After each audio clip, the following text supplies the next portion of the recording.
Welcome to Medill Sports Talk, where we break down the news this week for the sports you love. The Winter Olympics is upon us, and the snow sports will be more entertaining than ever before with the new additions of Snow Big Air and the Alpine Skiing Mixed Team. We've got the newcomers, the old faces, and we'll get through all of that throughout the show. Now, I'm Nick Mantas, and I'm joined by Juliana and Jordan Klein. Guys, there's plenty to look forward to. The U.S. heading into Pyeongchang, but let's get right into it, specifically with the people we already know, Lindsey, Vonn, and Shaun White. Now, Juliana, I'm going to go to you first. Lindsey Vonn not being able to be in the last games, and she had that injury. She wasn't able to take part in Sochi, looking forward to be on the comeback trail this entire time. Tell me about what she's been up to and what you're looking forward to see her with. Well, you know, Nick, it's going to be so exciting having her back. One of the things that she mentioned in an interview with CNBC, she said she was devastated that she couldn't be in the Sochi Olympics and is so excited to be back. She's ready. Honestly, I'm ready. Lindsey Vonn is one of the best in the world. She's one of the best alpine skiers, both on the men's and women's side. You know, she competes up there with Bodie Miller, one of the best men's alpine skiers, and I'm really excited to see what she's able to bring. She's doing really well recently. She's been doing really well. This past weekend, she won 2 World Cup races. It's going to be really exciting to see what she's able to bring for the U.S. in the Olympics. And that'll be really exciting to watch. Another person that we're really excited for is Shaun White. Now, every single time he comes back, he's going in there trying to get that gold. Last time he finished his 4th in Sochi. What do you think about Shaun White going into this games, and what can you expect from him? I think it's such an interesting and exciting point for Shaun White to be at in his career, because this is the first time that an Olympic Games for him has been about redemption. You talk about placing 4th off the podium in the Sochi Games, and that was an experience he's never had before, being a 2-time Olympic gold medalist. He also had a rough winter. This winter had to get 62 stitches in his face because of a huge crash during practice in October. But Shaun White is trending up, which makes me so excited. In the Grand Prix, in order to qualify for the Olympics, he's on his last run. He needs a 94.5 in order to qualify.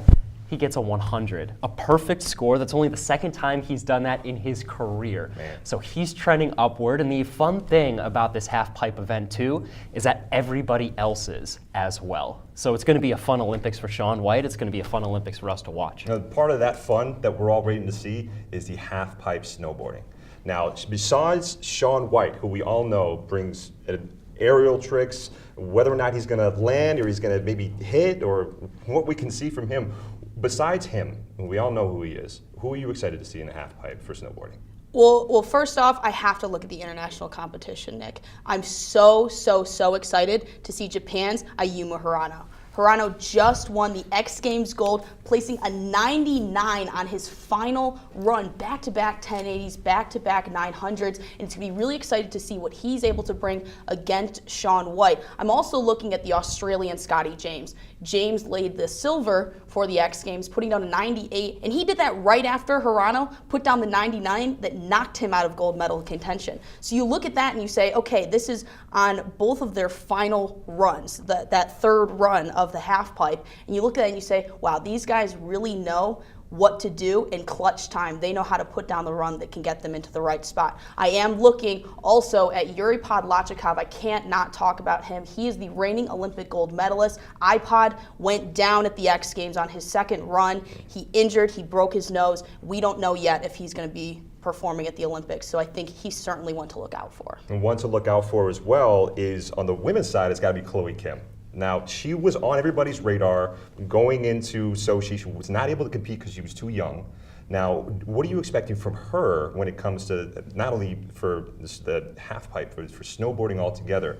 So young, going to the games, what are you excited for? I think for me, she's the one to beat in this competition. She's coming off of 3 straight X Games gold medals. She's put together some phenomenal runs over the past 3 years. And when you're looking at this half-pipe event, what's really fun for me and what I think is a very interesting storyline in all of this is the dichotomy in age. So you have Chloe Kim on one end of the spectrum at age 17, and then you also have Kelly Clark, who's been dominating the sport for decades, On the other end of the spectrum, she's 34. So you have two athletes competing. One is twice the age of the other. Other than Jamie Moyer trying to throw a fastball past a National League rookie, when else does this happen? So I'm really excited about that. People are peaking at the right time. Chloe Kim, Maddie Maestro, another 17-year-old who placed extremely well during the X Games. It's going to be a really fun competition to watch. Some other competition we also love watching in the halfpipe has got to be skiing. Now, Americans both took home the gold on the men's side and women's side last time in Sochi. Do you think for the women's side specifically, is it Maddie Bowman at the top and everybody else just competes for second?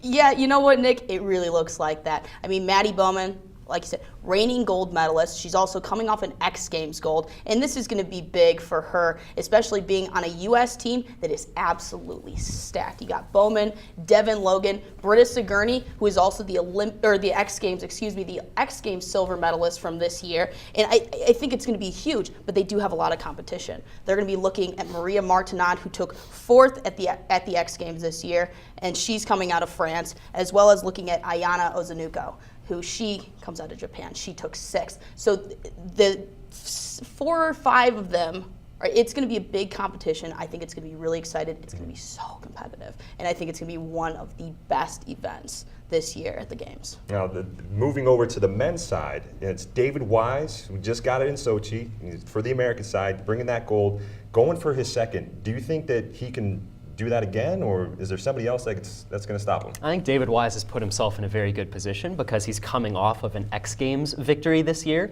Prior to this year, he didn't reach the podium in his last 4 X Games competitions. So now you're looking at a guy who's entering the Olympics with a lot of momentum and experience. Those are both great things. But if I'm NBC Sports, the story that I'm looking at in this competition is going to be the relationship and the friendship between Alex Ferreira and Torrin Yater Wallace. Ferreira just finished 2nd, both in the X Games and the Grand Prix, pulled out a miraculous 3rd run in the X Games. It's going to be a lot of fun to watch him. And Torrin Yater Wallace is one of the most fascinating stories, I think, in all of the Olympics. He almost died in 2015 because he contracted a nasty bacterial infection. And for a while, he and his family were sleeping on friends' couches because his dad's wine scam business went belly up. So this is a guy who's been through a lot, not only in his career, but in his life. And he's going to be competing in the Olympics with one of his childhood friends, Alex Ferreira. Talk about an incredible storyline to follow as we get into the Games. Now, other things that we should be following as well is these new events. Now, the big air and the alpine skiing mixed team are things we've never seen before. And Juliana, tell us about what we should know for big air and what's so exciting about it. Well, I think one of the biggest things with big air is the difference between big air in the X Games and big air that's coming up in the Olympics. In the X Games, depending on the amount of competitors that there are, usually it's about 30 minutes or less that they have to lay down as many runs as they can. Here in the Olympics, they've only got 3 shots. And the problem with that is that each competitor has to spin both to the right and to the left on their takeoff. And that way, those 2 scores, the best of each, get added together. That's their final result. I think this is going to make the competition so much harder because of, some guys have the natural ability to turn right, some don't have the natural ability to turn left. A lot of it is that way. So you have these runs, you only have 3 runs instead of where you may get 5 or 6. But looking at the competition, I have to say for the men's, this is where it gets difficult for the U.S. The U.S. is dominated by the guys that took 1, 2, 3, 4 at the X Games, and none of them are Americans. You look at the guy who took gold, Max Parrott, he took gold. His teammate Mark McMorris from Canada took 4th. Norway's Marcus Cleveland took the silver, and Yuki Kadono took the bronze. I think that's who you're going to see. On the women's side, Jamie Anderson from the U.S. expected to be the favorite, while Haley Langland, only 17, just like your friend over there in the half pipe, Jordan, is also 17, taking place in her first Olympics. I think for the U.S. and the women's, going to be competitive, but they've got a chance. One other thing that we also have to look out for, people have never heard before, is the alpine skiing mixed team. Now, Jordan, tell us what we should be prepared for and what it's all about. Sure, so this is a really interesting sport, and it's a phenomenal addition, I think, to the Olympics. The best way that I could think about putting it is if you combine the thrill of drag racing with the drama of March Madness, because the way that this event works itself out, there's 16 teams that face each other in a bracket-style format, just like March Madness, and they race head-to-head, one team against the other. There are 4 members of each team, and they race on a very short slalom course, only 25 seconds maximum per race, hence the excitement of drag racing. And the team with the lowest time, the most amount of wins in the head-to-head competition, they move on to the next round of the bracket. I think it's going to add a whole new layer of excitement to these Olympic Games. It's going to add a team element to skiing, which we're so used to being an individual sport. And the team that you want to look out for is France. In this sport, they're the reigning world champions. They're going to be a lot of fun to watch. I'm stoked for this event to be part of the Games. I think we all are, not only just for that, but for big air, for everything. This is going to be one heck of a game to watch.